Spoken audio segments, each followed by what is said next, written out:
حضرت علی رضی اللہ عنہ او د یو کافر مقابله لاله چې راله علي صاحب خو بهادر و تاسو ته شعر خدا وایي اسد الله د الله زمری په جګړه شو علي صاحب دا سړی چې دی نو اوچته کو ځمکې را راوبرو او په سینې کېناست او توره راواغېسته و سټې ته پرې کو هغه سړي څه چلو کو هغه د لاندې نه د حضرت علي صاحب په مخ لاړې توکړې چې لاړې توکړې علي صاحب نیغ پاسې وی بل وخت به ګورو ملګرو ورته ویل عجیبه سړی دې پرېښوده مونږ خو وی چې لاړې د باندې توکړې نو اوس به ورسره ته څه لوبه کوې اوس خو به یوازې سر پرې کول سرمن به ترې وباسې وی نه نه نه داسې نه ده دې وختي مې د خدای دپاره راغورځولې پیغمبر ته یې کنځل کړي د خدای دپاره مې راغورځولې اوس چې را باندې لاړې توکړې نو د ځان جذبه مې پیدا شوه چې زما دې په مخ لاړې توکړې په دې وجه دې وجنم نه نه د خدای دپاره خبره ختمه شوه ځان دپاره شوه نو بس پرې مې ښوده بل ځای به بیا ګیر کم د خدای دپاره نو بیا به ورسره ګوره سړی خدای مسلمان کړ سړی وګوره هغه سړی الله پاک مسلمان کار چې کوو مونږ چا دپاره به کوو الله دپاره بس دنیا کې به م الله مدد کوي آخرت کې خو دی دی خو دنیا کې دې م الله مدد کوي او که د خدای دپاره دی او زما قسم په خدای صحابو کې دا صفت او زما قسم په خدای رسول الله مبارک دا صفت اصل خدای خبره به و دې کې به دویمه نه وه قرآن حکیم کې په جاهلیت کې به ښځو لس ښځې کړې د یو سړي 13 ښځې وې لس ښځې 8 ښځې 18 ښځې بشیر جان ته یو نه ملاوي 18 ښځې دا شریعت کې جایز وي آیت نازل شو چې څلور ښځو نه زیاتې منع دي بس چې اعلان وکړ رسول الله مبارک چې ښځې څلور نورې ختم اوس چې 18 ښځې دي خو بچي به هم نه یوې وي که 15 ښځې دي خو 15 بچي به هم یې که نه 6 ښځې دي 6 بچي به هم یې که نه 8 وخت بچي به هم یې که نه نو ښځې پرېښودل اسان کار ده مونږ مولیان که یو سړي ته چې دا ښځه دې پرېږده والله که چې په لار ته لاړ چې ما ته دې ته ووایي چې ښځه پرېږده دا به زمونځ کوم د هغې دا مطلب دی رسول الله مبارک اعلان وکړو چې خدای پاک اعلان کړي چې څلورو نه زیاتې ختم یو راغی وی صاحب اتمې ښځې دې څه وکړم وی څلورو ساته باقي پرېږده ښځې پرېمښود بل راغی 18 ښځې مې دي څه وکړم ورسره وی څلورو ساته باقي پرېږده دی ونه وی چې الله رسوله خدای ته ووایه چې دې حکم کې ترمیم وکړي بچی می دیتے جو میں دیتے سر سوک نا نا نا اللہ حکم دے خزے ختم پلکار بدے بس دیکھے سدی اڈر آگے خزے خو کافران ام دا دغه په نکاح کې وي د مسلمانانو اډر راغی چې بس د چا په نکاح کې کافره ښځه پرېږدي بس ختم مسلمانه به ساتي دوی دا نه وي چې اله دا خو زما ښځه او بچي مې دي او خدای ته وایي ترمیم پکې وکړي نه نه نه بس الله حکم دی ختم فټافټ ختم ځه ته کافر یې ختم ښځو ته ګوره ښځه به د کافر په نکاح کې نه هغه زمانه کې ښځې د کافرانو په نکاحګانو کې لومبۍ زمانه بس چې خاوند د چا کافر دی ښځه دې تیزي اوس ښځه ته ګوره ها هلکه ته کافر یې ایمان راوړې نه نه راوړم سلام علیکم ودا فټ عمل دا عمل زما د قسم په خدای چې د صحابو ژوند ته ګورې سړی حیران شي دویمه نشته د الله حکم دویمه نشته بس ښځه پرېږده پرېمښوده ښځې ته وایي خاوند دې کافر دی زه دې زه لاړم دی ښځې ته وایي څلور ساعته دا باقي پرېږده پرېمښوده بس دې ته ایمان وایي د خدای حکم دی خبره ختم دې کې څه دی دې کې چور و چرا نه کوو یو خوا خدای بل خوا ښځه یو خوا خدای بل خوا دنیا یو خوا خدای بل خوا خاوند موږ خو په خدای ټول وایو چې خدای بایلو داسې ده که نه ده لیکن عملي طور دا ثبوت چا ورکړی دی صحابه کرام ورکړی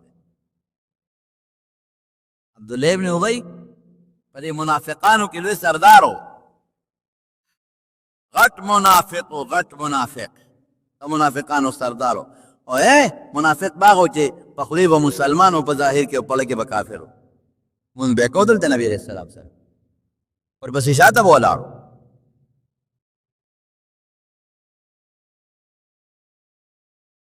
یوازې مونځ هم نه، روژې به هم نه، یوازې روژې هم نه، جهاد له به هم ته باقاعده جهاد له به د رسول الله مبارک سره مشوره کې به هم ناست، احد جهاد د مشوره کې پکې ناست، پټکې والے دی لاس ذکر هم کوي لګیا جهاد زمزي. هلته جهاد کې مسله پیښه شوه، یو مهاجر او د انصاري جګړه جوړه شوه، د مهاجر او د انصاري جګړه جوړه شوه. جګړه جوړه شوه، اوبه کمې وې او څاروي ډېر وو. یو انصاري دی هغه ځان له حوض چوپ کړ. اوس هم بعضې خلک ویل ما چوپ کړ، حوض یې چوپ کړ. یو مهاجر ورغی او د اوښې پړی سس کړ چې د حوض نه اوبه وڅښي. انصاري ورته وی بیا خوږه دا اوښه دی، د اوبه ما ځان له چوپ کړي دي. اوښه یې ولا خوا کړه، هغه له غوسه ورله، چې غوسه ورله بس هغه بند شو، چې بند یې کړو په ټول لاړې. انصاري لرګي اوچت که مهاجر یې په سر و، مهاجر لرګي اوچت که انصاري یې و. هغه وی یا للمهاجرین، ای مهاجر راشه مدد مې وکړې. انصار وی یا للانصار، ای انصار راشه مدد مې وکړې. انصار هم اوچت شو، مهاجر هم اوچت شو، جګړه جوړه شوه. حضور پاک چې دا خبره واورېده، او داسې خرابې خبرې کوي. دا قومیت دا د پیژنګلو دپاره دی، دې دپاره نه چې قومي به قومي سره په ګناه کې مدرېږي. تعاونوا علی البر والتقوا ولا تعاونوا علی الاسم والعدوان. په نیکۍ کې به یو بل سره ودرېږي، په ګناه کې به نه ودرېږي. زوی دې ولې نه دی، پلار دې ولې نه. دې موقع نه عبدالله ابن ابی فایده واخیسته چې د مهاجرو د انصارو قربانه شو. نو دې څه وایي، ما راته نه وایي چې دا مهاجر به در باندې رالګي، ما درته نه وایي چې دا مه پرېږدی. او که مدینې ته لاړو، لئن رجعنا الى المدینة لیخرجن الاعز منها الاذل. که موږ مدینې ته لاړو نو موږ عزتمن خلک یو، دا مهاجر ذلیل دي عیاذا بالله، دا به وبس. حضور پاک هم مهاجر وکړ، اشاره وشوه، دا خبره وکړه او د نبي علیه السلام ته اطلاع راورسېده. حضور پاک د عبدالله ابن ابی راوغوښته، ویې تا دا خبره کړې، مونږ ته دې ذلیله ویلې دي. هغه منافقو قسم وخوړه چې قسم دې که دا ما ویلې، ما نه دی، دا ما نه دی ویلې. او صاحبه بیا خو چې پیغمبر اواز وکړه د خو یې راشه مهاجر انصار جدا شو، خو چې پیغمبر راغی او اواز یې وکړ نو خبره ختم، جنگ ختم، فورا ختم. بیا رونه د قسم وخوړو دا ما نه دی ویلې. حضور پاک هغه بل صحابي ته وایي په خلکو الزامونه لټوي. آیات نازل شو چې ویلې دي قرآن حکیم کې، الله آیات نازل کړي چې ظالم دا خبره کړې ده. زوی دی، د هغه نوم عبدالله دی، او زوی ډېر نیک سړی دی، مسلمان صالح، منافق نه دی. هغه خبر شو او راغی حضور پاک ته وایي د الله رسوله زه خبر شویم چې تا زما د پلار د مرګ حکم کړی، نو که داسې وي نو په بل چی مه وجنه. پلار مې دې هسې نه چې بل څوک پې غزار کوي او ما کې د پلاروالی او د زویوالی جذبه راشي چې ته دوزخ ته ونه ښویږم. نو که تا د ما د پلار د مرګ حکم کړي نو په بل چی مه وجنه. ما ته حکم وکړه د ما د پلار سر به ستا خپو کې پروت وي، پلار نشته څوک بالي اوسه الله رسول دې ته ایمان وایي. حضور پاک ورته نه، ما خو ستا د پلار د مرګ خبره نه ده کړې، ما نه دی ویل. سره راغېله او پلار یې را روان و، په آس باندې سور را کوزې کړ، اوښ باندې را کوزې کړ او یا پاس و. وی تا ځان ته عزتمن ویلي دی، حضور پاک ته ذلیله ویلي دی. قسم په خدای عبدالله ته زما هغه عبدالله زوی نه یې؟ وی یم، او د دې پلار وزوی ډېره مینه وه، ګرېوان نه ونیو، ته زما څنګه هغه عبدالله زوی؟ وی بابا زه دې زوی ما، ته مې پلار یو، مغه ما، او د پیغمبر نه راته ګران نه. قسم په خدای سر دې وه شابه دا به وایي چې زه ذلیل یم او رسول الله مبارک عزتمند دی. یعنې اوس یې سر پرېږدم، وایي زه ذلیل یم او رسول الله مبارک عزتمند. وایي بیا ووایه، وایي زه ذلیل انا اذل وهو اعز، هغه عزتمند. وایي بیا ووایه، وایي زه ذلیل یم او رسول الله مبارک ډېر عزتمند دی. وایي عزت په مخه دی. الله مخکې نو کار چې کو چا دپاره به کوو الله او که بل چا دپاره مو کوو ختم بس یو اخیری یو حدیث درته ویم یو سړی راځي حضرت ابو هریره رضی الله عنه مدینې منورې ته ورسره کېناست تپوس یې وکړو دا د پیغمبر مبارک صحابي دی ابو هریره یو خبره درته کوم یو حدیث راته داسې ووایه چې تا د حضور پاک مبارک نه په دا خپلو غوږونو اورېدلي ستا او د هغه منځ کې بل څوک ني په دې سترګو دې ورته کتل په کې دې یاد کړی راته ووایه چې دی ورته وویل نو حضرت ابو هریره صاحب ورته وایي چې او ما یو حدیث ته حضور پاک نه اورېدلی دی چې کله یې وی زما په دې سترګو ورته کتل زما د هغه منځ کې بل څوک نو په دې غوږونو مې ترې اورېدلی زړه کې مې یاد کړی دی او بیا ابو هریره چغه کړی او بېهوشه پرېوت چې هوش کې راغی اے ملګري یو حدیث مې د حضور پاک نه اورېدلی دی په دقه غوږونو چې وی ما ورته په دا سترګو کتل زړه کې مې یاد کړی دی او زما د حضور پاک منځ کې بل څوک نو چغه یې کړی بیا بېهوشه پرېوت چې بیا هوش کې راغی خلکو ایسا نیک بخت دا دی څو کړل سړی دی راله مړ کړ ملګري دلته راشه ما د حضور پاک نه یو حدیث اورېدلی دی په دا غوږونو مې اورېدلی چې کله یې وی په دې سترګو مې ورته کتل په دې زړه کې مې یاد کړی دی او زما د حضور پاک منځ کې بل څوک نو کم حدیث وی حضور پاک کو فرمایل چې د قیامت پر ورځ به الله یو سړی را مخکې کړي بنده مال مې درکړی و تا څه کړي دي پکې الله مال دې راکړی ما ډېر که تجارت مې پکې وکړه او ما ستا په رضا کې خرچ کړی دی الله وایي کذب ته دروغ دی ووایې چې څومره فرشتې په میدان کې دي ټولې به وایي ته وایي کذب ته دروغ دی ووایې تا خو دې لپاره دا خیراتونه کړي دي چې خلک وایي پلان کې ډېر سخي سړی دی ماله دې نه دي کړی نوم لا نو هغه درته ویلې شوي دي هغه سخي درته ویلې شوی دی دلته دې سره وړی دي خیمو کې ورته زنځیر واچوي پل بخې جهنم ته وغورځوي بل ته وي بنده روغ صحت وجود مې درکړی اوسې دې کړی دي الله جهاد مې وکړو او ځان مې شهید کړ ستا د رضا دپاره څه خبرې او بالکل جهاد دې م کړی دی شهید شوی مې او ماله نه ګورې دې دپاره چې خلک و چې فلانکې ډېر بهادر دی چې کوم نوم لري کړی دی هغه نوم دې په دنیا کې ګټلی دی دلته دې څه راوړي دي خیمو کې وله زنځیر واچوي دوزخ دې خپل مخې وغورځوی بل ته وایي تاله مې قرآن درکړی قاري صاحب څه دې کړي دي الله شپه ورځ مې قرآن لوستی دی دروغ دې ووایې کذب ته فرشتې به وایي ټول به وایي دروغ دې ووایې تا قرآن دې دپاره لوسته چې خلک وایي فلان کې ډېر ښکلی قاري دی چې څه له دې کړی دی نو هغه انعام دې په دنیا کې ګټلی دی دلته یې څه هم نشته دله هم سپېمو کې زنځیر واچوی خپل مخې دوزخ ته وغورځوی ابو هریره وایي حضور پاک وفرمایل چې دا درې هغه خلک دي چې لومبې به الله دوزخ په دوی غرغنده کړي جهاد غوندې عمل یې کړی دی بل خیراتونه کړي دي او بل قرآن لوستی دی خو خدای لنا د نوم دپاره د دنیا دپاره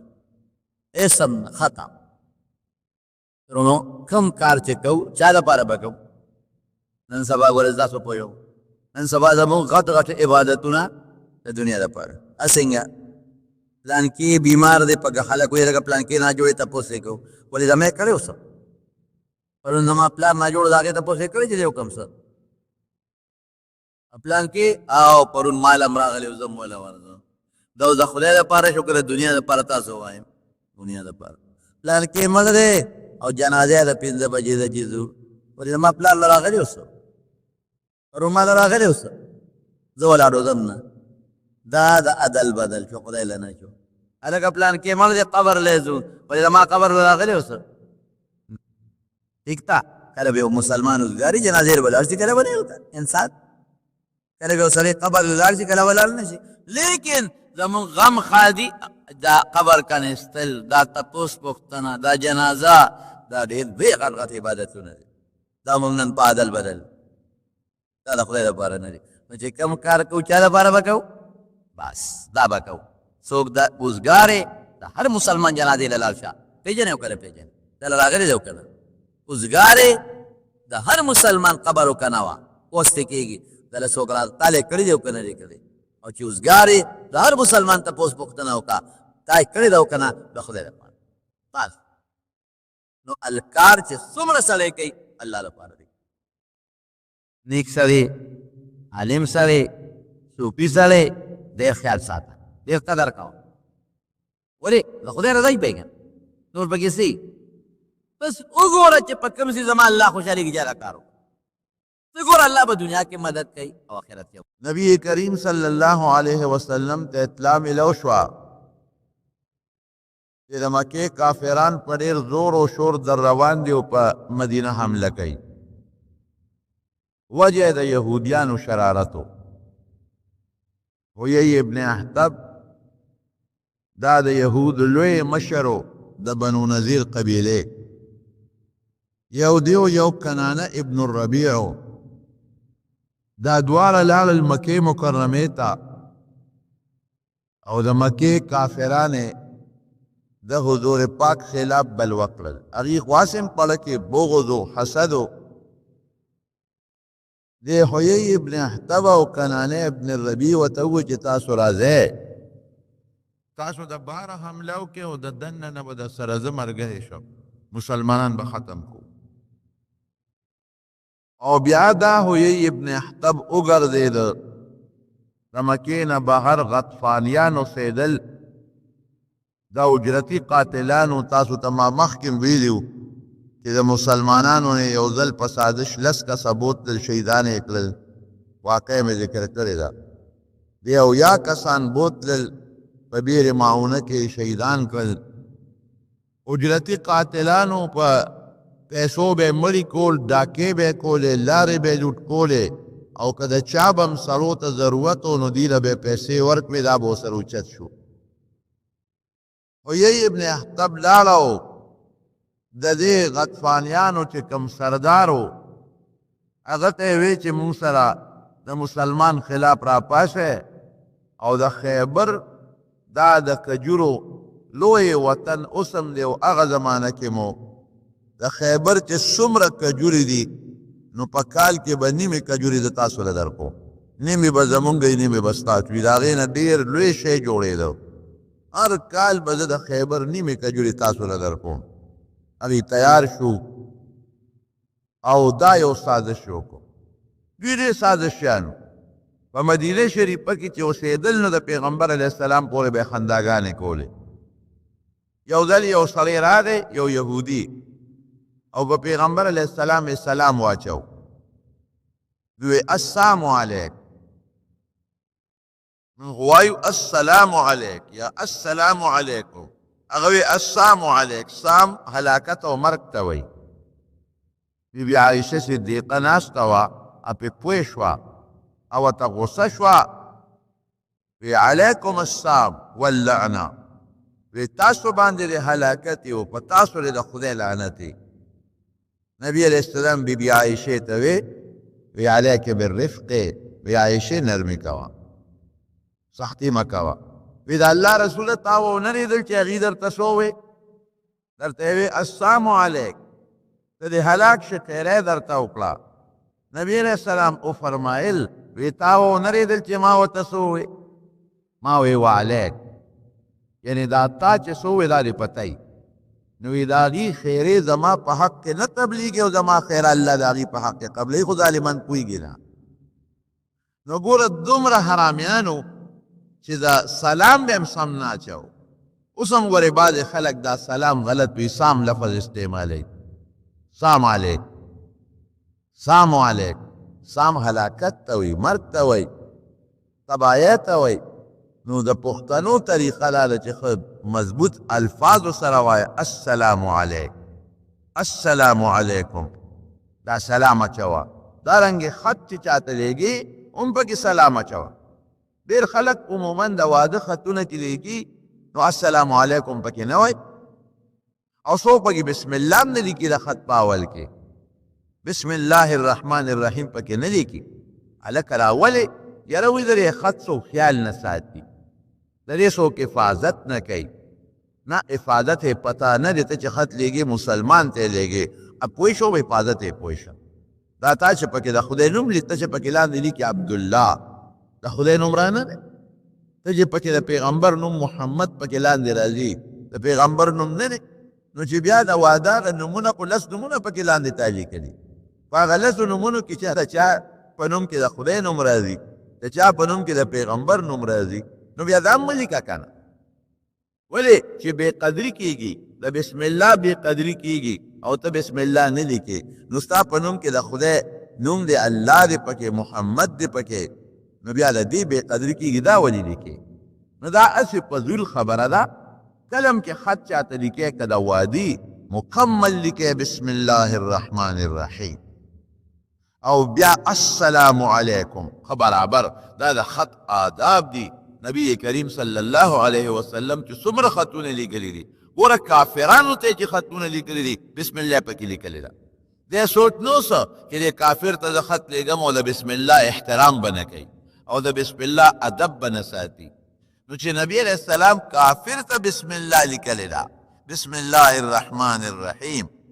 او سلیمان علیه السلام خط الله په قرآن شریف کې نقل کړی دی نو هغه بلقیس ته خط لیکه بلقیس هغه وخت کې کافره وه او خط یې ورته لیکه انه من سلیمان وانه بسم الله الرحمن الرحیم الله تعلو علی واتونی مسلمین نو هغه ګوره سلیمان علیه السلام د بسم الله ورته ولیکله حالا د چا ته چې لیږي هغه کافره ده نو کافر خو د بسم الله احترام نه کوي یا حضور پاک چې کافرو ته خط لیږي بسم الله پکې لیکي نو ورته پته ده چې یا به احترام کوي یا به نه کوي کسرا ته خط ولیږه نبی علیہ السلام بسم الله الرحمن الرحیم پکې لیکلی وه او کسرا ته چې خط ورسېد نو هغه وشلو د پیغمبر علیه السلام خط یې وشلو حضور پاک ورته خیره وکړه خیره پرې ولګېده خدای هغه رئیس مریض ختم شو نو خط کې به دا نه وی چې هغه احترام کوي که نه کوي دا هغه کار دی کوي که نه کوي مسلمان دی ته پرې ښه ګمان کوه چې هغه مسلمان دی او مسلمان به خامخا د خدای د نوم احترام کوي او د بسم الله د قرآن شریف د آیات به احترام کوي نو خط کې خامخا بسم الله الرحمن الرحیم پوره لیکې السلام علیکم پوره وایې دا د پیغمبر علیه السلام طریقه ده نو دوی به وي نبي علیه السلام د برالل وی السلام علیک دا به د دوی یو د پیغمبر علیه السلام ته به خیره کوله یا بعض صحابه برالل هغوی به نبي علیه السلام ته راعنا قرآن شریف کې الله فرمایي مونږ لحاظ وکړه لکه مونږ پښتو کې وایو مهرباني مهرباني دا چې زه په تا مهربان یم یا ته په ما مهربان دا یو لفظ دی مهرباني دغه رنګې هغوی به راعنا زمونږ لحاظ وکړه لحاظ دا دی چې مونږ ته سبق وښایه مونږ ته قرآن وښایه مونږ له څه شی راکړه نو دې یهودیانو به څه وي دوی چې براله نبي علیه السلام له د دې بارے کې لږ د ځانه زیاتې وکړو راعینا عین له به لږ دور ورکړه یې به پکې جوړه کړه راعینا معنا دا چې ته زموږ شپونکی یې او یو سترګې به یې ښکته کړې پټ پټ به یو بل پورې یو بل سره خندل چې دا دې ګوره مونږ د نبي علیه السلام بې ادبي وکړه الله قرآن شریف کې مسلمانان منع کړل وایي دا راعینا مه وایې ځکه دوی د بې ادبۍ په شکل استعمالوي یې پکې زیاتوي انظرنا وایې چې د الله رسوله زمونږ خیال وساته زمونږ ته نظر وکړه او زمونږ متعلق ښه سوچ وکړه نو دا دې پورې مې وی چې یهودیان دا ډېر سازشیانو نو دوی لاړل د مکې خلک یې راپار کړل او غطفانیانو سره دا وعده وکړه چې د خیبر نوي کجورې به ستاسو وي خو د مسلمان خلاف راپاسې لوی لښکر د 100,000 کسانو تیار شو مدینه باندې د حملې د 100,000 مضبوط لښکر دی حضور پاک ته چې کله اطلاع راغله نبی علیه السلام فوراً د صحابو میټینګ راووت ویې څوک مدینه کې پاتې شو او کبار ورته وځو حضرت سلمان فارسی رضی الله عنه د فارسو هغه ته د خپل علاقې یو طریقه معلومه وه هغه د الله رسوله زمونږ په علاقه کې چې په چا دومره درون لښکر راشي یو خندق کنئ مونږ به یو خندق کې چاپېره وکنو او هغې منځ کې به شو کافر به راشي نو په خندق خو به نشي راتلی او که چې په خندق راځي نو لاس به خامخا لګئ توره به خامخا غاړې ته اچئ مونږ به یې په کاڼو او په غشو ولو پخپله به تښتي نبی کریم صلی الله علیه وسلم ته دا خبره خوښه شوه او مدینه منوره کې یو غر د جبل سلع ورته وایي د هغې غر شاته پیغمبر علیہ السلام لال او پخپل باندې کر خراخ کا صحابه ہوتا وی دلتا خندق کنه شابه شروع کې یو طرف ته غردي جبل سلعه بل طرف ته اسم التا مساجد السبعه بخمسه به وتوي مخکې پی و جمعتونو مساجد السبعه بیا دوروان شو نو پینځه پاتې شو مساجد خمسه اوس هغه ټول روان شوي دي زما په خیال کې 3 جمعتونه پاتې دي یو بره د غر په غونډۍ په سر دی مسجد فتح ورته وایي اوس هم شته دغه جومات راکوټې اوس وخت کال په دې عمره کې چې زه ورغلم نو هغې ته جرنده اچولې څوک ورته پرېږدي نه او مخکې یو پکې خلکو 2 رکعته مونځ کو نبي علیه السلام دقه ځای مونځ کړی او د حضور پاک خیمه یو وخت کې په دغه ځای وه لاندې یو بل جومات مسجد سلمان فارسي ورته وایي او یو بل جومات مسجد عمر بل حضرت مسجد ابوبکر بل مسجد عثمان دی بل مسجد علی دی نو څه روان کړي دي او 3 جومات شته او حکومت سعودي هلته اوس یو لوی خپل دا فهد په زمانه کې یو لوی جومات جوړ کړی دی د دغې دا مساجد سبعه چې ورته وایي دا غزوې خندق دقه هلته شوی دی نو حضور پاک ورته کر خراخ کا او 10 صحابو ته 10 ګزه ځای حواله کړ وی 10 صحابه به 10 ګزه ځای کنئ یعنې سړي سر یو ګز ځای دا تکړه شی او صحابه 3000 کسانو 3000 نو 3.5 میله لوی خندق یو کنو 3.5 میله هر یو سړي سر ګزو په 10 کسانو 10 ګزه 15 ګزه جوور او 15 ګزه پلن دی ورته نشان واچو وی شابه تکړه شی دومره جوور لښکرې او د خندق یې وکنو چې د اوبو تري پکې راووته دا اوږد خندق شو یو خوا بل خوا مخامخ غاټ خندق او شاته غر دی او صحابه کرام چې څومره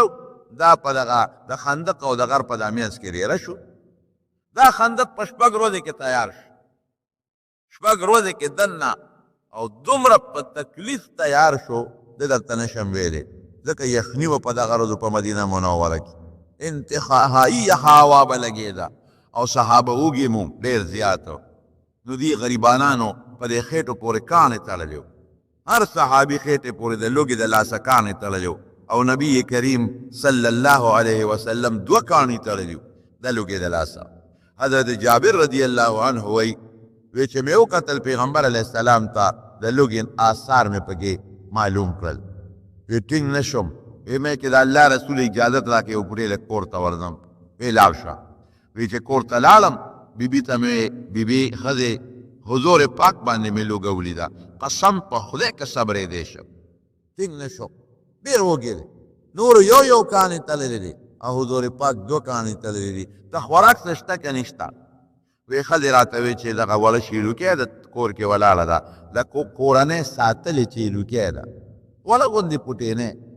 بوهیمه او دا لږ غوندې یو ساعت اوربشې دي یو ساعت 3.5 کیلو دي 3.5 کیلو دا اوربشې دي وی مې کې خلاصې وکړه ته دا اوربشې ولکه میچن باندې او ویې غږه او زه دا چیلوکۍ لالومه او نبي علیه السلام به پټ غوندې راوغواړمه د یو 2 کسانو سره نه دا ډوډۍ به وخورو وی چې ډېره ښه ده وی ښځې مې زه هغه اوربشې میچن پرې وړې کړلې او وی ما هغه چیلوکۍ پوټینۍ چیلوکۍ دا مې لاله کړه او سرمن مې ترې وویسته او غوښه مې ټوټې کړه وی ما غوښه په خپله وویندله صفا مې کړه او په کټوۍ کې مې واچول او وی ښځه مې لګیا ده هغه وړه الګي وی ما ته زه را روان شوم وی ښځه راته وایي چې سړیه ګورې ډېر خلک رانه او نبي علیه السلام ګورې سخي دی هسې نه ګڼ کسان راولي نو پویه کا ورته ووایه چې صاحب دومره وړه دي او دومره خوراک دی او ورته دا م ووایه چې یو ته راشه یو 2-3 کسه ځان سره بس راوله نه چې ډېره ښه ده وی چې رالم حضور پاک مبارک ته مې عرض وکړه چې د الله رسوله یو وړه غوندې کورنۍ چیلوکۍ ده ما لاله کړه غوښه مې کټوۍ کې واچول او ښځې مې 3.5 کیلو یو ساعت بیا ورته هغه زمانه کې دا کیلوګان نو 3.5 کیلو یو ساعت هغه غله ده هغه مې ښځې اوړه کړل نو یو ته راشه یو 2-3 کسان ځان سره چې هغه ډوډۍ وخورئ وی حضور پاک ما ته وی چې دا خو ډېر شی دی دا خو لږ نه دي دا خو ډېر شی دی او یې اواز یې وکړه ای د خندق خلکو راځئ جابر دعوت کړی دی ټول راځئ وی زه مخکې شومه او په منډه لاړم کور ته او داسې شومه چې ما وی چې زه خو شرمېږم حیا راځي زه خو شرمېږم حیا راځي ځکه چې څوک ډوډۍ راولې او ډوډۍ نی نو دا خو غټه بېعزتي ده دا به څه کېږي وی ښځې ته مې وی چې ښځې نبي علیه السلام خو ټول د خنده خلک راوستل 3000 کسان دي خو یې ټول راوستل وی ښځه مې هوښیاره وه وی ما ته وی تا ورته ال ویلې دی چې څومره شی دی وی مې چې او ما ورته وویل چې وله چیلوکۍ ده او دغه 3.5 کیلو یو ساعه د غله ده وی چې ال دی ورته ویلې دی نو پروا مه ساته دا اوس زمونږ میلمانه نه دي دا د نبي علیه السلام میلمانه دي هغه راغوښتي دي نو اوس که وله ډوډۍ پوره کوي خو که یې نه پوره کوي زمونږ دغې سره اوس ویم وایي چې کله یې زه رخصتولم وی حضور پاک راته وفرمایل چې ښځې ته دې ووایه چې لا ډوډۍ نه پخوي زه درځم زما مخکې به پخوي او که دویم لا ده نغري نه مه کوزوئ زه به درځم وایي چې څنګه نبي علیه السلام راغی وی ما ته وی کټوی دی کم دی د مې صاحب دغه د په نغري پرته ده وی لالې مبارکې پکې توکله دی یاره زه وایم دا صحابه څونه خوش قسمت و هغه خوراکونه خېټو ته تللي دي چې په کومو کې د رسول الله مبارک لالې شاملې دي څومره مبارک خلک دی بعضې خلک اوس هم صحابو پسې بدرد وایي دا سپېره خلک دی دا د پیغمبر دشمنه خلک دی زما دوستانو پسې چې څوک کنځل کي دی ما سره بغضي زه یې خوښ یم زما دوستان مې هم خوښي نو چې د چا الله خوښي د خدای رسول به یې خوښي او که د چا د خدای رسول سره مینئ د خدای د رسول دوستانو سره به یې مینئ چې هغه صحابه کرام قسم دی چې دوی څونه محنت کړی دا دین خو موږ ته د دې نه مخه رارسېدلی که دوی دا محنت نه وی کړی دا خواري نه وه کړی دا کوششونه یې نه وی کړی تاسو ما تېره جمعه مخکې جمعه د احد قصه وکړه د بدر مې درته وکړه بیر معونه په داسې حالتونو کې چې د غریبانانو ډوډۍ به نه وه جامې به یې نه وي شلېدلې جامې به یې وي او د دې دین دپاره هغوی څومره مشقتونه جهادونه او څومره محنت وکړو موږ ته تیاره وړی را رسېدلې ده نو صحابو پسې نبي علیه السلام فرمایي یو ځل وفرمایي وی ای خلکه ولې زما ملګرو پسې خبرې ونه کې پام کوئ ولې زما ملګرو پسې خبرې ونه کې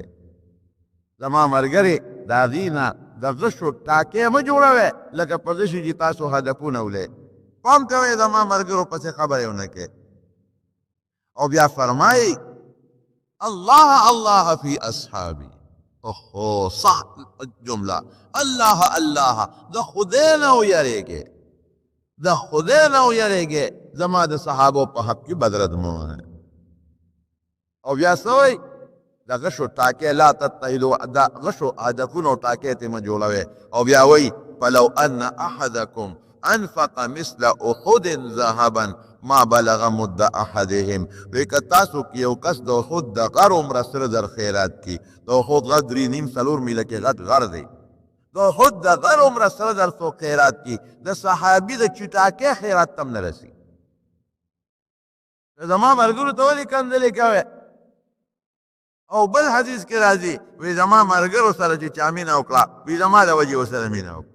او زما ملګرو سره چې چا بغض وکړو نو دی زه بدي شم ځکه ورسره بغض کوي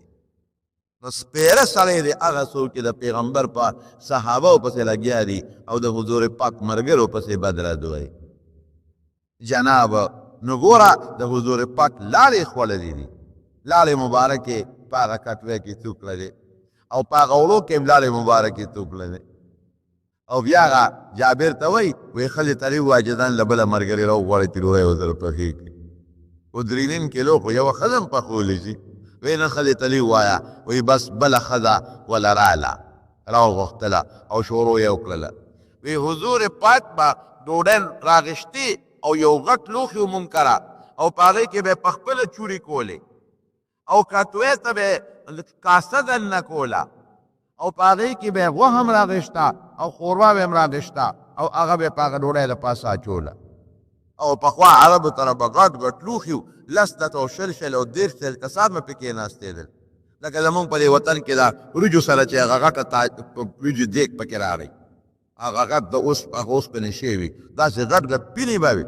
او لوی لوی کاسې به وي بس وی صحابه راتلل او ملیدل به او پاسېدل به او بیا به نور راتلل ملیدل به او پاسېدل به او حضور پاک به هغه ډوډۍ ورته په خپله چوره کوله او دا کټوۍ نه به یې په خپله په کاسه باندې غوښه او دغه ښوروا غېشتله او د هغې د پاسه به یې چوله وایي چې څومره د خندق خلک و ټول ماړه شو دا معجزه وه د حضور پاک ټول ماړه شو او قسم د حضرت جابر وی بخاری جلد ثانی کې راځي کتاب المغازی کې وی حضرت جابر وی ټول ماړه شو وی زمونږ تنور هغسې ډوډۍ راغورځولې ډوډۍ پکې پخې دی او کټۍ هم هغسې جوشېدله چې څه پکې هم هغسې پخېدله دا یو معجزه ښکاره شوه وی دویمه یو معجزه بله ښکاره شوه خندق چې کله کنستېده وی نبي علیه السلام په خپله را سره لګیا دی کار کوي خلک وی که نه وی اسلام کې د مزدور ته پخنه اسلام کې چې کوم د مزدور قدر دی نبی علیہ السلام په خپله لګیا دی مزدوري کوي د دنیا یو بادشاه به نه نوښی چې مزدور سره بیلچه راوالي نن د دنیا دا چې کم خلق لګیا دی دا لیبر ډی مناوئ او د مزدور ورځې مناوئ پاک ورځ به لږه بیلچې راوالي او یا پکې هغه دغه د کار ورځ شي نو یو بوټی به چې ته نوکران به ورته بوټي م راولي او ځمکه به موله وکني بیلچې ولې پوټې غوندې ورکړي او پوټې خاوره به ور واچوي نبي کریم صلی الله علیه وسلم په خپله لګیا د مزدورانو سره خدمت کوي او ملی تړلې ده یو صحابي وی قسم په خدای کې د حضور پاک خېټه مبارکې مې ولیدله وی دوی پرې د پاسه پرتې غبار ګرځو غبار پرې پاسه پروت دی او یو ځای کې یو چټان راغی یو سخته څله ځمکه وه وی مونږ پې وسې کولې خو نه میده کېدله وی نبي علیه السلام ته مو الوې چې د الله رسوله داسې یو ترړه راله یو کلکه چټان دی مضبوط او نه ماتېږي څه ورسره وکړو وی زه درغلم وی لږ ساعت پس حضور پاک مبارک راغی وی چې راغې نو ګینتري یو چته کړه او راویې بروله او بسم الله ورسره و بسم الله الرحمن الرحیم وی غزار یې ورکړه وی چې غزار یې ورکړه نو درېیمه حصه داسې لکه د شګو په شانتې وبهېده او یو رڼا چې اوچته شوه وی چې دوباره بسم الله ووې او غزار یې ورکړه نو بیا درېیمه حصه لکه د شګو په شانتې وبهېدله او چې درې باره بیا هغه کوداله اوچته کړله اګینتري او بیا بسم الله و راویې بروله نو مکمل هغه چې کوم کاڼې و هغه لکه د شګو ریزه ریزه شو او درې والو غزارو سره رڼا اوچته شوه وی فرمایل چې دا لومبۍ رڼا تاسو ولیدله دې باندې خدای پاک ما ته د شام محلات وښودل او ما ته الله دا وفرمایل چې ستا د امت به خدای پاک دې شام ته رسوي وی دویم ځل چې مې وواله او رڼا ترې اوچته شوه نو ما ته د یمن محلات خدای پاک وښودل او دا راته الله ووې چې ستا امت به یمن ته رسېږي او چې درېیم غزار مې ورکړه رڼا ترې اوچته شوه نو دا د کسرا او د فارس علاقې ته رڼا ورسېده هغه محلات مې ولیدل او ما ته الله فرمایل چې ستا امت به دغه شام ته او یمن ته او فارس ته رسېږي او مقصې شوله دا یو بله معجزه شوه خدای ورته ښایي چې دې وخت کې خو ته باقاعده لګې خپل دفاعي پوزیشن کې او کافران راځي خندق کنې خو فکر مه کوه امت به دې د دې دنیا ګوټ ګوټ ته زه رسوم انشاءالله العزیز همغسې وشوه بهر کیفه دا بله معجزه شوه او چې کار به یې کو نو صحابه او نبي علیه السلام یو بل سره شعرونه هم وی نحن الذين بايعوا محمدا صلى الله عليه وسلم على الجهاد ما بقينا ابدا مونږ هغه خلک یو چې مونږ د نبي علیه السلام سره په جهاد بیعت کړی دی تر څو چې جمدي یو نو مونږ د پیغمبر علیه السلام نه نه رستو کېږو او د کافر او دشمن په مقابله کې به سره جهاد کوو دا به هغې وې دا به صحابه وې او نبی علیه السلام مبارک به ورسلام کله کله لګیو او دی به هم وې که نور شعرونه هم دي هغه به په شریکه باندې به لګیو اللهم نبی علیه السلام به آواز وکړو اللهم لا عیش الا عیش الاخره اللهم چې دوی به ده وې چې نحن الذین بایعوا محمدا مونږ هغه خلک یو چې د نبي علیه السلام سره بیعت کړی دی په جهاد تر څو چې جمدي یو ما بقینا ابدا نو بیا سری بیا به نبی علیہ السلام وی اللهم لا عیش الا عیش الاخره فاغفر الانصار والمهاجره خدایا جون خو نه دی مگر د آخرت جون دی د دنیا جون خو د کاڼو جون دی کله بیماری به راځي، کله تکلیف به راځي، کله جګړې به راځي، کله فتنې به راځي. لا عیش الا عیش الاخره، پوره کامل ژوند د دنیا نه دی، د آخرت دی. فاغفر الانصار والمهاجره، خدای د انصار او مهاجرین وباسئ. دا دعا به ورته په خندق کې کوله. نو چې په دومره تکلیف کې صحابه هم لګیا د الله دپاره په تکلیف کې برداشت کوي، او حضور پاک هم لګیا د خدای دپاره تکلیف برداشت کوي، اوږې دي، یخني هم کېږي. نو تاسو ووایئ چې دا دعا به خدای قبلې کړي ونه قبلې. د نبي علیه السلام او خامخا قبلېږي، مستجاب الدعوات دی. خو دغې وخته ګوره د دغې وخت دعاګانې کړي. او صحابه ووایي والله لولا الله ما اهتدینا، د خدای حمد به هغه وخت کې ادا کوو. والله لولا الله ما اهتدینا ولا تصدقنا ولا صلینا. خدای کته نه وی کنه نو مونږ به هدایت نه وي مونته. خدای دا خو ستا په توفیق او ستا امداد مونږ په اسلام کې داخل جو هدایت مو مونته. مونږ به نه مونځ کړی وي او نه مونږ صدقه ورکړی وي. الله دا خو ستا په وجه دي. واقعي دا د خدای مینه ده مونږ سره چې الله مونږ مسلمانان پیدا کړي. ټول وایي الحمدلله، منځونه کوو، مونږ صدقې ورکوو، دا د الله مینه ده. والله لولا الله ما اهتدینا ولا تصدقنا ولا صلینا فانزلا سکینة علینا ان الاولا قد بغوا علینا. وی الله په مونږ باندې اطمینان راولي خدای. فانزلا سکینة علینا وثبت الاقدام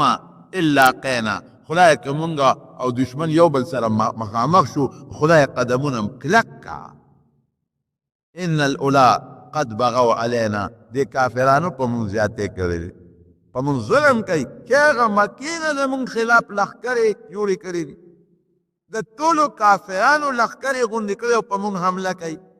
اذا ارادوا فتنة ابینا، او دوی زمونږ نه څه غواړي؟ مونږ واپس کفر ته راوغواړي، چې واپس د مور پلار د نیکونو عبادت په شانتي دین اختیار کړي. ابینا، مونږ د دې انکار کوو. که دا زړه وچ وي که نه، په مونږ واپس هغه زوړ دین ته نه ځو. نوی دین هم د اسلام قبول کړی دی. نو چې دا ابینا به وي، نو پیغمبر علیه السلام هم ورسره اواز پکې اوچت کړه، او په شریکه به وي ابینا ابینا ابینا، چې مونږ د دې د کفر و شرک نه انکار کوو. ان الاولا قد بغوا علینا اذا ارادوا فتنة ابینا، په دې به اواز اوچت. دین علما دا معلوموي چې دا جهاد په میدان کې یا اسې شعرونه ویل یا نظمونه ویل د زړه د خوشحالۍ لپاره دا جایز دي. نبی علیه السلام دا دې په خپله ویلي. او بیا جهادي دا جهاد دپاره ټریننګ کول او تربیت کول او خپل سامان د جهاد برابرول، دا د نبی علیه السلام ته د کوداله پکې استعمال شوه. خندق یې وکنه په طائف باندې چې نبی کریم صلی الله علیه وسلم کله حمله کوله، نو د طائف مضبوطې قلاګانې وې، نو هغې لپاره منجلیق استعمال کړو. مچوغونه دا اوس چې پخوا به زمونږ په دې وطن کې خلکو سره مچوغونه وې، کاڼي به یې پرې ویشتل. هغه به یې د باندچق په شانتې مچوغونه جوړې کړې وې. به یې باندچق په دا څلور طرف ته تالونې، پخوا دې خلکو پرې ځانګړي، اوس خو نشته، پخوا داسې وو. نو دغه دې څلور ټاله به وو، نو هغې کې به کاڼي ښودي وو، غټ غټ تیږې به یې ښودې وې. هغه به تاوو تاوو چې اوچت به شو کله، نو یو پړی به یې پرېښوده، نو کاڼی به لاړ او په یو ځای کې به پرېوته. نو اوس لکه دې زمانه کې توپ استعمالولی شي، یا ټینک استعمالولی شي، او یا میزایل استعمالولی شي. دارنګې زموږ علماء کرام یو سیر دي چې د دشمن په مقابله کې به هغې کې احتیاط کوي، هغې ته هوا استعمالول، ریح باد استعمالول، او زنانم پکې مړې شي او بوډاګان هم پکې مړه شي، ابه نه استعمالوي تر څو چې سخت ضرورت نه راغلی. او باقي دې زمانه کې توپ شوه، ټینک شو، میزایل شو، د استعمالولی شي. دا صحابه کرامو خپل دفاعي سازو سامان نبی کریم صلی الله علیه وسلم په خپل استعمال کړی دی. او قرآن شریف کې به الله فرمایي واعدوا لهم ما استطعتم من قوه، چې تاسو د کافر په مقابله کې خپل طاقت، مضبوط طاقت برابر کړئ. نمارو نن د مسلمان څومره تعداد دی؟ مسلمان نن د کافر نه زیات دی. نن د مسلمان تعداد د یهودو نه زیات دی. نن د مسلمان تعداد د عیسایانو نه زیات دی. نن د ټولې دنیا د مسلمان تعداد د هندو نه زیات دی، بد متواله نه زیات دی، چینیانو نه زیات دی، روسیانو نه زیات دی. او مسلمانان ارض دغه خوري که نه خورو؟ ګوره افغانستان کې وګوره، ګوره په عراق کې وګوره، فلسطین کې وګوره، په کشمیر کې وګوره، په بوسنیا کې وګوره، په چیچنیا کې وګوره، ساخوا کې دغه لیبیا کې وګوره، شام کې وګوره، مصر کې وګوره، زه په دې مسلمان نن په غم اخته دی. دا ولې؟ ځکه مسلمان لا چې د کافر په مقابله کې کم جهادي قوت پکار دی او کم ساز و سامان پکار دی انشتا.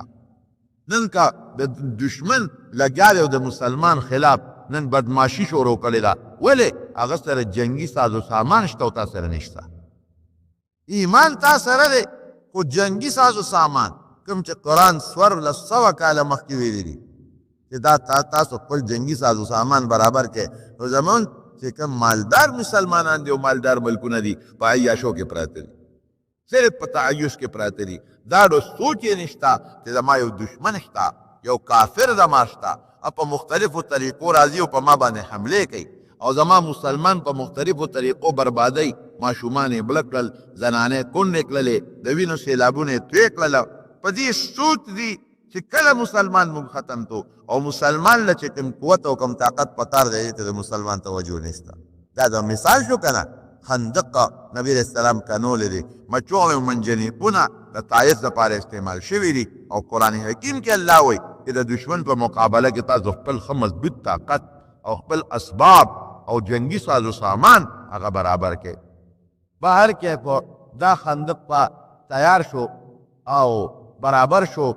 دې کې یو واقع بل هم داسې وله غوندې پېښه شوه. یو صحابي دی د نبي علیه السلام نه اجازت وغوښته، وی صاحبه ما له لږ اجازت راکړه کور ته ځو. دا قانون دی چې په جهاد کې بې د امیر د اجازت نه به کار نه کوې، د امیر تابعداري به کوې، د هغه نه به اجازت غواړئ. نبي علیه السلام ورته وی لاړ شو. چې لاړه دا صحابي کور ته، نو ده سره خو نیزه وه، صحابو خو به خامخا وسله ځان سره ګرځوله. چې دې سیند کور ته ورغی، اوس بیبي د دروازې بار ولاړه ده. نو عرب خو غیرتي خلک وو، دوی پې شکي شو چې زما دا ښځه دروازې نه بار سیند چاته ولاړه ده. نو نیزه یې نیغه کړه ښځې ته، وایي ته بار سیند ولاړه. ښځې ورته وایي ما پرېږده راشه کور ته، کور کې لوی غم پېښ دی ځکه راتښتېدلې یم بار ته. وایي ښه چل دی، وایي ته قرآن نه وده. چې دې سیند کور ته ورغی، یو لوی ښامار په کور کې پروت دی، لوی اجدها ده. وی دې مار د وجې نه زه در تښتېدلی یم دروازې ته. به ده سره خو لویه نیزه وه، هغه نیزې هغه سوک یې راواغېسته او د مار په دې سر یې کېښود. نو چې زور یې سینګ ورکړه دې مار له، نو مار یو چغه وواله. دا ښځی وی په دې پوه نه شوم چې مار مخکې مړ شو که زما خاوند مخکې مړ شو. مار هم مړ شو، خاوند مې پرېوت دی مړ شو. دا خدایا دا شو. نبی کریم صلی الله علیه وسلم ته مې الوی بیا چې د الله رسول دقه چلې وکړه، مار له په نیزه په سر کېښوده، مار هم مړ شو او زما خاوند هم مړ شو. په دې پوهېده شم چې کوم یو مخکې مړ شو، دواړه یو ځای مړه شو. نبی علیه السلام وفرمایل ان لبیوتکم عوامره، د ستاسو په کورونو کې پیریان اوسېږي.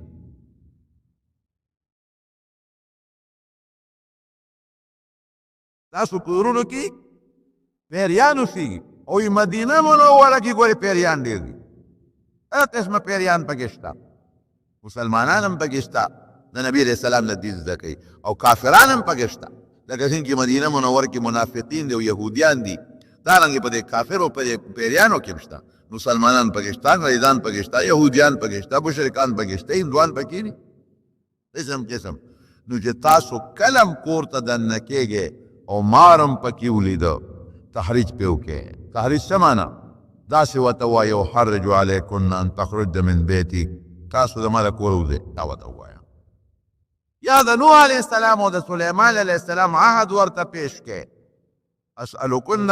بعهد نوح و سلیمان ان تخرجن من بیتک.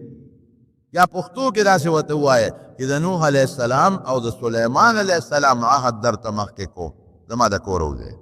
دا ورته خامخا ووایه. ځکه نوح علیه السلام چې کله کشتۍ ته خطا، ځان سره ماران هم ښېګولي، د هر جنس د حیواناتو له یو ځان سره ښېګولو. نو د هغې نه یې وعده اخیستې ده زما اولاد ته به ضرر نه رسوي. او سلیمان علیه السلام خو په هر چا حکومت و، نو هغه هم د دې پیریانو نه وعده اخیستې ده چې تاسو مسلمان ته ضرر نه رسوي. نو دا ورته ور یاد کړئ، ورته ووایې چې په عهد د نوح علیه السلام او د سلیمان علیه السلام د تا نه دا سوال کوم چې زما د کور وځه. نو که پیرې خو غیب به شي، او که پیرې غیب نه شو نو پته به ولګي چې دا پیرې نه دی، بیا ملکه کور کې دې مار ولید نو سمدستي بیا اواز مه کوه، دا اواز ولله اول ورکه. خبره خو ورسېدی که نه؟ که غیب شو خو ښه پخه، که غیب نه شو که پیرې خو غیب به شي، او که پیرې نو او غیب نه شو نو بیا به ماري، بیا ملک. په هر کیفو دا خندق صحابه کرامو په شپږ ورځې کې پوره کړ سره د نبي کریم صلی الله علیه وسلم. خو چې خندق سیند پوره شو نو د 10,000 لښکر راورسېد. 10,000 کافرانو، لږ نه دي ډېر زیات دي. ښځې ځان سره راوستي دي، تورې او نیزې اوښان، او په ډېر لوی جوش کې رالل، په داسې جوش کې رالل چې د مدینې منافقان په یره کې پرېوتل. قرآن شریف کې الله فرمایي اذ جاءوکم من فوقکم ومن اسفل منکم، د مدینې نه په هر طرف حمله وکړه. وی خو ساده شو چې په مختلفو طرفونو، په څلورو طرفونو به مونږ په مدینه حمله کوو. ازداد ذکر شو فوق و اسفل، استیعاب ته مراد هر طرف نه حمله وکړه، بله لاندې هر طرف نه حمله وکړه. او دې مطلب و چې مسلمانان به ختم کو پیدوی نه بس نه. اذ زاغت الابصار، د منافقینو سترګې کیرې بیرې شو، دا خو پکې ممرو شو. ولا بلغت القلوب الحناجر، او دا زړونه مړی ته ورسېدل. هلکه زړه مې د خولې له راغی، الله خولې له نه راځي، لیکن دا هغه د تنګش او د تکلیف په وخت کې خلک دا محاوره استعمالوي. وروڼه خولې له رالل. وتظنون بالله الظنون، او په خدای بدګمانۍ شروع کړې. دا منافقانو بدګمانۍ شروع کړې، څه خولې پاک وې چې زه به د پیغمبر امداد کوم، امداد پرې ورسره ونه کړ. هنالک ابتلی المؤمنون وزلزلوا زلزالا شدیدا. قرآن شریف کې الله فرمایي په مسلمانانو ازمایش راغی. دا یو ازمایش دی. اوس ور ازمایش سي، کله په مسلمان سخت راځي، کله نرمه راځي، کله بیماری راځي، کله روغ صحت راځي، کله مړی راځي، کله ماشوم پیدا کېږي.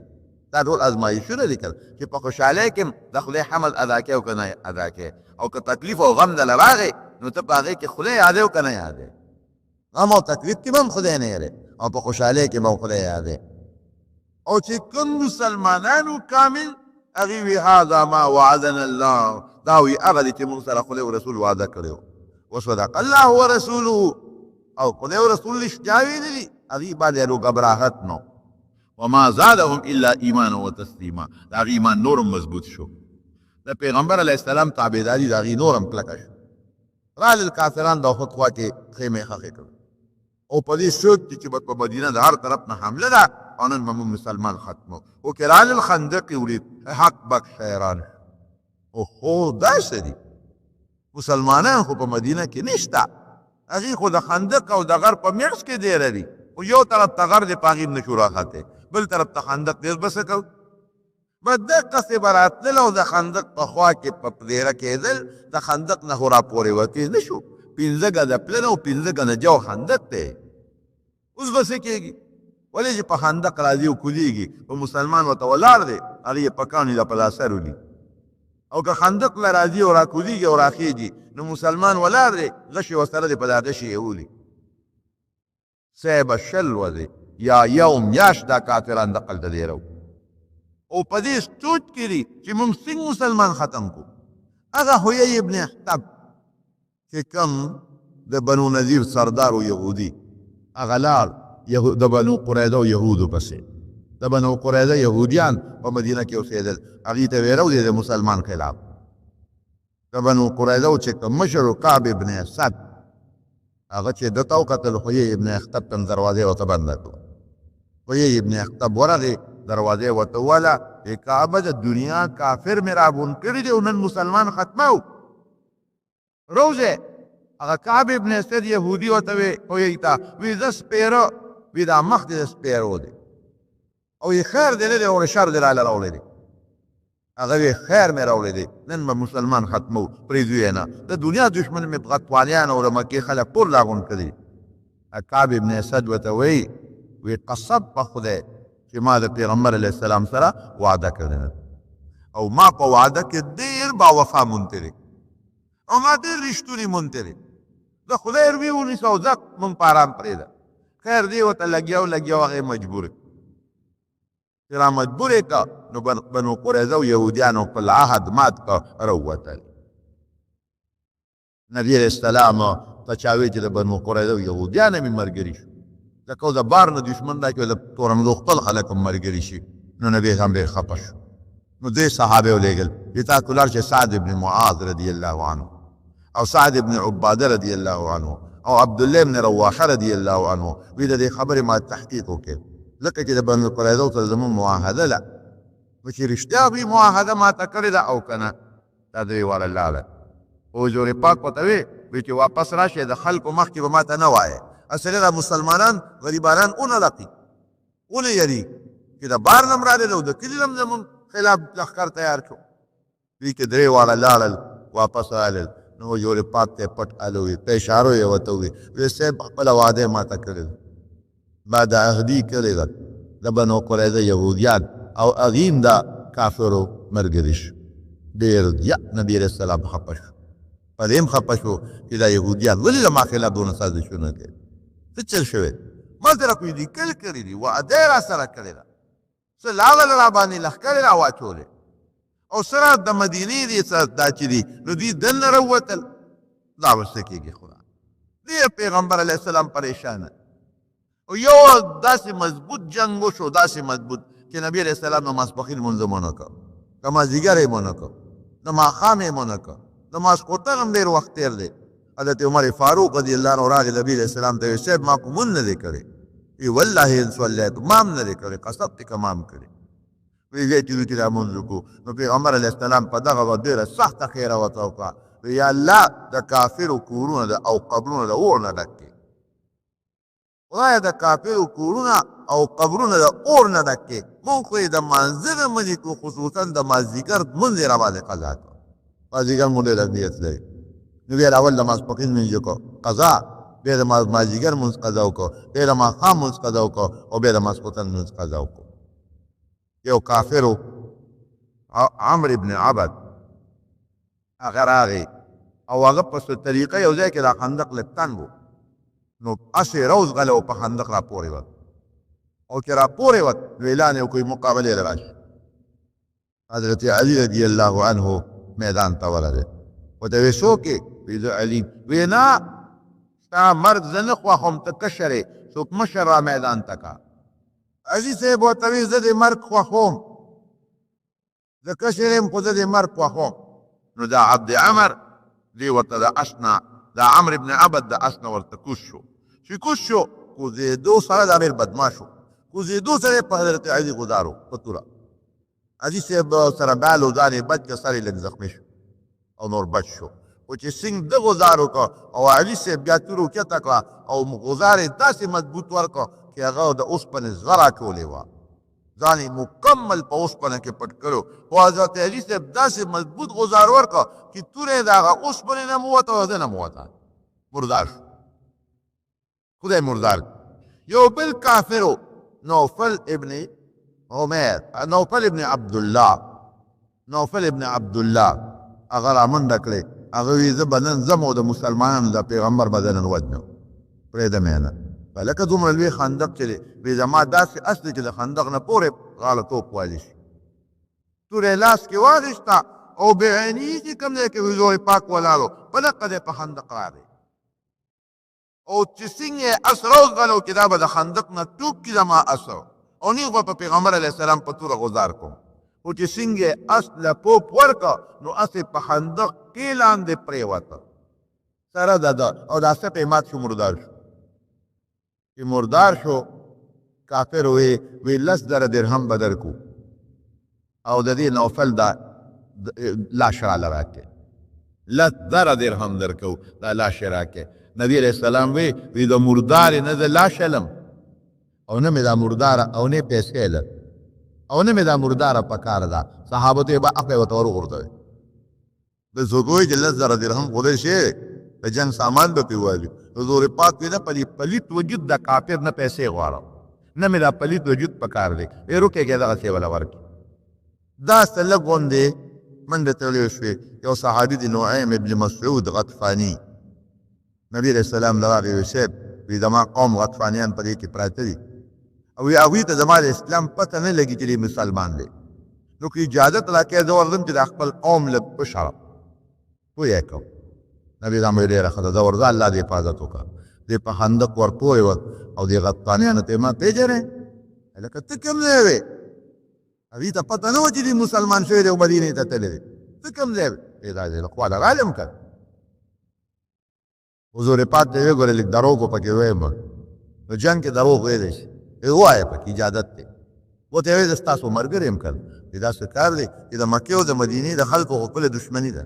د مکې خلک پېښ او نبي علیه السلام پېښه نو زموږ څه کار دی غطفانیان چې مونږ دلته کې رالو او صرف د خویې خطا کړو د کجورو په بانې یې راوستو. تاسو څه خیال دی په دې خندق تاسو ورتلی شئ؟ غطفانیان ورته ویل نه شو ورتلی. بیا څه ځان وژنو؟ ځای کې ځو. بس هغه هغې اعلان وکړ وایي دی کې ځو. غطفانیان ترې روان شو. دوی کې خدای پاک طوفان راوست، داسې طوفان الله راوسته. قرآن شریف کې الله فرمایي انزل جنودا لم تروها، داسې لښکرې او باد خدای راوست طوفان چې د دې کافرو خیمې اوچتې کړې او دوی چې په نغرو کوم لوښي ایښودي د پخلي هغه لوښي ته یې خوا کړل او د څارو بچي اوچت کړل. دونه طوفان او چې څوک په ځمکه ناست و بچ که څوک به ولاړ و هغه به یې اوچت کړ. خیمې او دا لوی طوفان دی او زلزل د سترګو کې شګې پرېوتې په خولو کې پرېوتې. بس نر به هغه و چې خپل اوښ ته خطه او تښتېده، بس نر هغه و چې خپل څاروی یې لیده او تښتېده، ټول او تښتېدل لاړل. دا 20 ورځې یا یو میاشت دوی د مسلمانانو خلاف د مدینې ګیر چاپېره دیره. رب العالمین د مسلمانانو امداد وکړه، الله وی باد مې راوسته او لښکرې د فرشتو مې راوستلې او کافر مې دنه وزغلول، لاړل تښتېدل. نبی علیہ السلام یو اعلان وکړ الآن نغزوهم ولا یغزوننا. صحابه ته مبارک میشه د دې نه پس به کافر زمون مقابلې له مدینې ته نه راځي. بس دی خیرې راتللو، دې نه پس به مونږ ځو، بس دی خیرې راتللو. نو دا لویه معرکه دا پېښه شوه، دې ته غزوې خندق وایي او غزوې احزاب ورته و. زنانه هم پکې یو لویه توره کړې ده. حضور پاک زنانه په مدینه کې یو قلعه کې بندې کړې او حضرت حسان ابن ثابت رضی الله عنه چې کوم مشهور شاعر د حضور پاک و هغه ته یې ویل زنانو سره کښېنه. دې سپین ږیري بوډا یو یهودي ورغلو، دا بنو قریظه یهودیانو خو سازش وکړه، واده خلافي یې وکړه. یو یهودي ورغی معلومات کوي چې د ښځو سره څوک فوجان شته که نشته، مسلمانان څوک حفاظت کوونکي شته که نشته.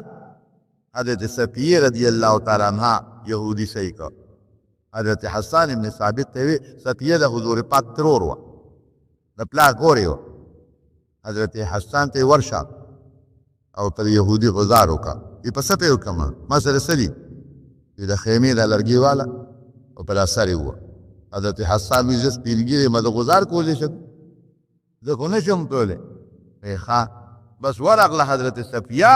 او لرګي اوچت کوه، یهودي یې په دا سر ووه چې وی و مردار. حضرت حسان ابن ثابت ته وی زه ښځه یم ګوتې نشم وروړی او ته دې اوس ونیته او د خیمې نه د دې قلا نه بار ور وغورځوه. په قلا په دیوال دا یهودي راولېدلي. نو دا یهودیان به ویریږي، وایي به چې مسلمانانو سره صلیح شته په موږ باندې راځي. حضرت حسان وایي زه بوډیان ذریعه غورځولی شم، زما لاس کې کم دي طاقت دې څنګه ونیسم؟ نو بیا حضرت صفیه رضی الله عنها ورله او په جامو کې صادرون کې ونیوه او د قلا نه پورې غاړه یې ور وغورځو. هغې کې دا حکمت و چې یهودیان په انتظار و چې مسلمانانو سره صلیح شته که نشته، خو چې دې راوغورځو یهودیان ویل لکه سړي درسره دي، هغه زمونږ دغه یې ملک ته جاسوس یې راله ملک او دونه تکړه سړي دي ورسره چې بار یې راته راوغورځو. خدای حفاظت کوي. نبی علیہ السلام یو آواز وکړ، وی څوک به لاړ شي او ماله به د کافرو خبر راوړي. حضرت زبیر رضی الله عنه پاسېد، وی زه به لاړ شم. ګوره د خندق نه وراوړېدل اسان کار نو، ګران کار و. نبی علیہ السلام بیا آواز وکړ، وی څوک به لاړ شي چې ماله د کافرو خبر راوړي، خندق نه ورپورې ځي. بیا زبیر پاسېد، د ویړو پاک د ترو زیر بیا کېناسته. بیا آواز وکړ څوک به لاړ شي چې ماله د کافرو خبر راوړي. زبیر بیا پاسېد. نبی علیہ السلام وی لکل نبی حواری و حواری الزبیر وی د هر پیغمبر یو خاص امدادګری ملګری وي او وی زما امدادګری ملګری حضرت زبیر او د دې نه پیغمبر علیه السلام یو انعام یې وله ورکړ ناشنا انعام هغه انعام څه دی وی فداک ابي و امي وی ای زبیره زما مور و پلار کانه قربان نو دی لا د خندق نه ورو او ځان لا به د حفاظت کوي د خندق نه وروړېده او د کافرانو په منځ کې چکر ولګاو او بیا راغی او نبي علیه السلام ته ټول حال وویل یو موقع کې یو فرمایل ای څوک شته چې په خندق ورپورې دي او زما دا خبر راوړي حضرت حذیفه ابن الیمان رضی الله عنه پاسه وی صاحب دا کار به زه وکړم دو آسان کار کو نه دی وی ښځه ورځپې وی الله به دې حفاظت کوي خو حذیفه ګورې څه به کوې نه بس ما له به صرف اطلاع راوړې چې د دوی څه حالت دی حذیفه ابن الیمان وی ورځم وی پکې ګرځېدم نو چا لیدم نه وی ابو سفیان چې کوم د کافرو مشر سردار دی وی دې مې خوا کې وی ما وی چې غشي باندې دا سر علم چې بس مړ شي وی د حضور پاک خبره را یاده شوه چې ګورې څه به کوې نه وی ابو سفیان لګیو ملګرو ته چې ځای کې دي دوی خو غرق کړو سترګې م د خاورو ډکې شوې خوله م د خاورو ډکه شوه او اورونه هغه چې تم اورونه بل کړو د خوراک دپاره هغه اورونه زوی یوړل او خیمې پرې وسوځولې او عمرانه وتښتېد غطفانیان وتښتېدل بس ځای چې ځو خیمې غونډوې دی راغی حضور پاک دی الوې دی صاحب سړي دې په تېز تړي قوم په منډه وې وی ابو سفیان خو بې د ده شیدان دي چې مې چې ملکوم وی تاسو وی چې سبا زیاتی کار نه کوي نه یې پرېمې خور وی ښه دی وپد الله د مسلمانانو مضبوطه مدد وکړه په دې جنګ کې او ګټه خدای پاک مسلمان له ورکړه مضبوطه ګټه رب العالمین مسلمان له ورکړه او ټول کافر خدای پاک د زیل او د باد په ذریعه باندې واپس وتښتل مکې ته هغه خندق ډېره موده و یا وبند شو اوس خندق نشته تقریب ما یو ځای کې تاریخي بنیاد باندې ومو یو سړي نه مې تپوس هم وکړ مخکې یو ځل تللی وم یو بوډا بابا تسبیح او دا د هغې خرڅول په ګاډي باندې مې بابا ته د کوم ځای وایي زه د مدینې یم مې هغه خندق ځای درته معلوم نه چې هغه کوم ځای کې نو مخامخ یو سپایي ولاړ په سړک د پاسه وی هغه شورتۍ والا هغوی پوتپۍ د شورته وایي وی هغه شورتۍ والا یینې وی دا د خندق نښه ده سړک ته د پاسه جوړ دی چې کوم ځای کې دا مین روډ روان دی دا ټول په هغه خندق د پاسه دی او خوا کې جبل سلعه ده په دغې غر کې یو غار هم ما په خپل هغه غار لیدلی دی په هغه غر کې شته نبي علیه السلام به عموما د شپې لال هغې کې د آرام او دمه به یې کولو سخت تکلیف و صحابو ته نبی کریم صلی الله علیه وسلم ته دا تکلیفات برداشت کړل خدای وله فتح ورکړه نصرت یې ورکړه دې کې نو دې خبرې ته مې اشاره ده مسلمان باندې به تکلیف خامخا راځي ګوره الله یو جبریل علیه السلام وزر باندې ګونو عادیان غرق کړل ګونو سمودیان یې په یو چغه پې غرق کړل دلته هم داسې پولی شو لیکن د الله حکمت و ګوري مسلمان آزمایش پې کوي چې د الله لار کې تاسو ته قرباني ورکوئ که نه ورکوئ او بل دې کې دا حکمت و چې داسې د عالمته خدای نه تباه کول لکه الله هم دې خلکو ته بیا رسو هدایت ورنصیب کړو دغه ابو سفیان رضی الله عنه چې په احد کې د کافرانو سردار و په خندق کې د کافرانو سردار و دا خدای مسلمان کړ هغه د ابو جهل وی عکرمه رضی الله عنه چې په بدر کې او په احد کې د کافرو لوی سپهسالار و خدای مسلمان کړ هغه خالد ابن ولید رضی الله عنه چې په احد کې د مسلمان خلاف سخت جنگ وکړو او د اسونو د رسالې سپهسالارو هغه خدای پاک مسلمان کړ دا اکثریت کافران دا خدای پاک بیا مسلمانان کړي د الله پاک دا حکمت هم رونو دغه صحابه دي دین لپاره لویه قرباني ورکړي خود رسول الله صلی الله علیه وسلم مبارک زندگی ټوله د قربانونه ډکه ټوله د قربانونه اسانه خبره نه ده په دغه قربانو دا دین موږ ته راورسېده اوس د دین حفاظت خو موږ وکړ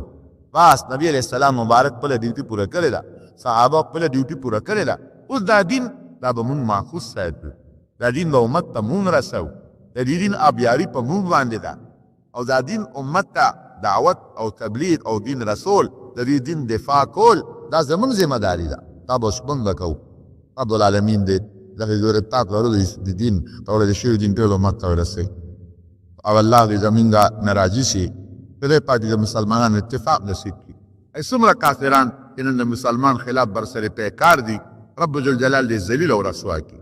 خدای دې ذلیل او رسوا کړي. خدای دې ذلیل او رسوا کړي. الله ته زمونږ د مجاهدین حفاظت وکړي. خدای زمونږ د مسلمانانو حفاظت وکړي. خدای زمونږ د مسلمانانو اتفاق نصیب کړي. پروردګار زمونږ دا وطن او ټول اسلامي ملکونه په دین او په اسلام آباد کړي او ته اتفاق نصیب کړي. مریضانو دپاره دعا وکړه چې الله شفا ورکړي. او مریض دی په هسپتال کې زمونږ یو ملګری جمع د یو ملګري راغه والد صاحب دی هارټ اټیک ورته شوی دی. دعا ورته وکړه چې الله ورته شفا ورکړي، الله روغ صحت یې نصیب کړي. یو بل ملګری یاري پور کې مریضان دی، الله دې ورته شفا ورکړي. یو بل دوست بچي نشته، دعا ورته وکړه چې الله تعالی ورته نارینه اولاد ورکړي. الحمدلله وصال علی پور والا وفات شو، دعا وکړه چې الله مغفرت نصیب کړي. آخرت ته سفر الله د راحت او د خوشحالو کې د چا مردگان وفات دي خدای دې ټولو بخي. الله یې زمونږ نه راضي شي. خدای پاک دې زمونږ په زړه کې د دین کاه واچوي او خدای پاک دې زمونږ مشران ټولو بخي او الله تعالی دې زمونږ نه د دنیا او د آخر خیر او برکت ته الله مونږ راکړي او د دنیا او د آخر د فتنو او د غمونو او د آفتونو نه رب العالمین په امن کې وساتي. په چا چې اولاد نه خدای د نارینه اولاد ورکړي. چاته څه مشکلات دي خدای مشکلات پریشانې او ټینشنونه ورته خوشحالو باندې بدل کړي. رب ذوالجلال ته زمونږ نه راضي شي. خدای ته زمونږ نه راضي شي. خدای ته زمونږ ګناهونه معاف کړي. خدای جنت الفردوس هم نصیب کړي. خدای د ځنکدن او د قبر د عذاب نه مو ساتي. خدای د رسول الله صلی الله علیه وسلم محبت هم ربونو کې واچوي. خدای د هغې تابعداري هم نصیبه کړي. رب العالمین د هغې د جنډې لاندې جنت ته بوتلی کړي. د هغې د مبارک لاس د حوض کوثر به هم نصیب کړي. دې حاضره جمع کې چې د چا په زړه کې څه حاجت وي خدای ته حاجت پوره کړي. الله ته څوک بې روزګاره دی خدای د حلال روزګار یې نصیب کړي. خدای ته د چا تنخواه الله پکې برکت وله واچوي. څوک زمینداري کوي په رزق کې برکت واچوي او څوک نوکری نشته او روزګار یې نشته ته وله